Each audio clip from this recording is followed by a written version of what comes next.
loves anybody who hits their shield. What they don't love is when one of the two of them falls away from the match. So that's unfortunate, but the desyncs need to be on point, and already Gluto off to a hot start. Look at the command. I forgot that in actual throws, whoever the partner of the two is will panic, and apparently that happens as well with the bite. Oh no, yeah, it's actually hysterical. Like, Chomp itself is actually really important in this matchup, just for being able to separate the Ice Climbers. If you can offset a proper desync, or just turn the Ice Climbers off of their set rhythm, that has a lot of value in its set, because then the Ice Climbers player has to reposition themselves to safely desync, or just in general, get the Icies together. And you're just seeing here, like, Gluto's playing it properly. Like, one mistake, though. If you make a mistake on shield or directly in front of a side B desync, you're in for hurt. But, oh my goodness, that's a one way to hard punish a whiffed side B. That is a waft right on deck. And now Gluto with a massive lead. We already know another waft is going to be online by time, even if AZ is able to get it down to last stock. You know, one of the most tragic things about this matchup, AJ, is the fact that Waft can potentially extend off of one Ice Climber into the other Ice Climber. So even if Gluto is just shy off of his mark, it could still end in disaster for AZ. Speaking of that, too, there is a frame delay of shield on the partner Ice Climber. I believe it's about 6 or 7 frames. So, unfortunately for Ice Climbers, if you try to shield on reaction to the waft, one may get the shield up, but most likely your partner, whether it be Nana or Popo, is going to go flying, and that's going to leave you solo, kind of like right now. What are you doing? What are you doing? This man footstool like 5 times. OD disrespectful. He didn't have a charge either. Just straight up drop down and drop the poo at the last second. All right, so this is, we don't like to call things early, but when it's this is, I guess it's Sonana, not Sopo on that one. It would be Sona for the skin, yeah. Yeah, that is a solo. That's just misery business. That's like, rough. I don't know what else to say. That's just a terrible time for anybody. Shout out to the Gamer Tech, the Phantom Footstools. Man is just sitting there, just bouncing up and top. You know, at the end of the day, no shout outs for that. That's vile. At the end of the day, Gims always wins. So going into this next game here, it looks like we're going to be going to a slightly smaller stage, trying to get in more. But the problem is, it wasn't so much getting in.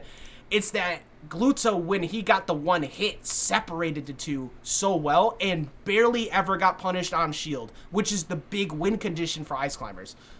No, falling up air and falling desynced back air is going to be really important for putting out that consistent shield pressure. Like, yes, looking for your hit confirm for big damage is important, but when you're struggling with locking down Wario in one space, especially while they have Bike as an available movement option, like, you need to just worry about consistent damage. You can't go for anything super big because Wario has the tools to burst the Icies off of him. Dude, Wario is a walking Ice Climber's counterpick. Like, there's every single hit that Wario put out there was just an answer to everything they did, and that is a 0 to death completely unchecked off of many stray hits, mostly AZ just trying to get the team back together.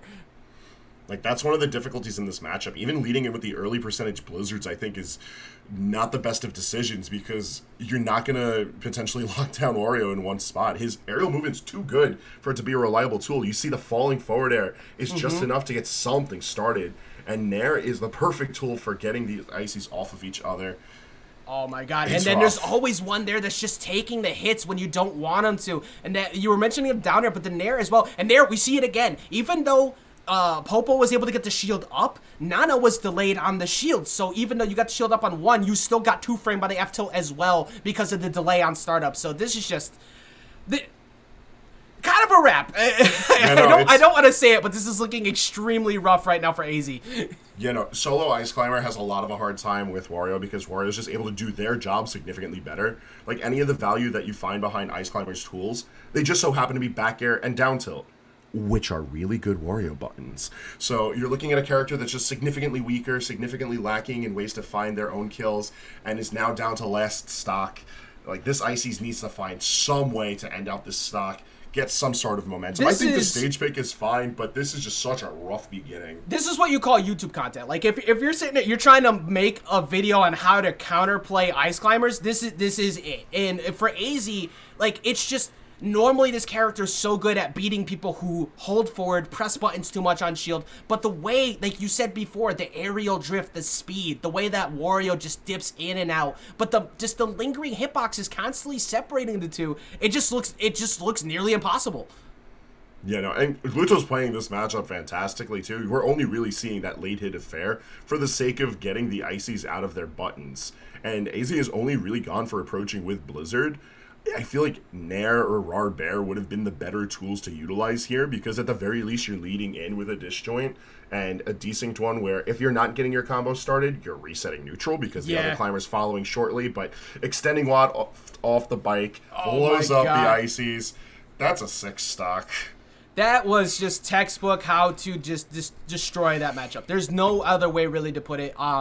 It's not like it's an easy thing to do either, because even though it definitely looked like a struggle matchup, Gluto played it tremendously. It is very frightening for quite literally anybody to try and jump in on Ice Climbers and think, yeah, I'm gonna be fine. But the way that Gluto approached it's like short hop fair, these down airs, the constant recognition that delay in startup of shield, there was always a hitbox out even on shield. So there was nothing that AZ was able to do to get a desync off that mattered. So that was just incredible play from Gluto. And hopefully for AZ, you let that one rock. Sometimes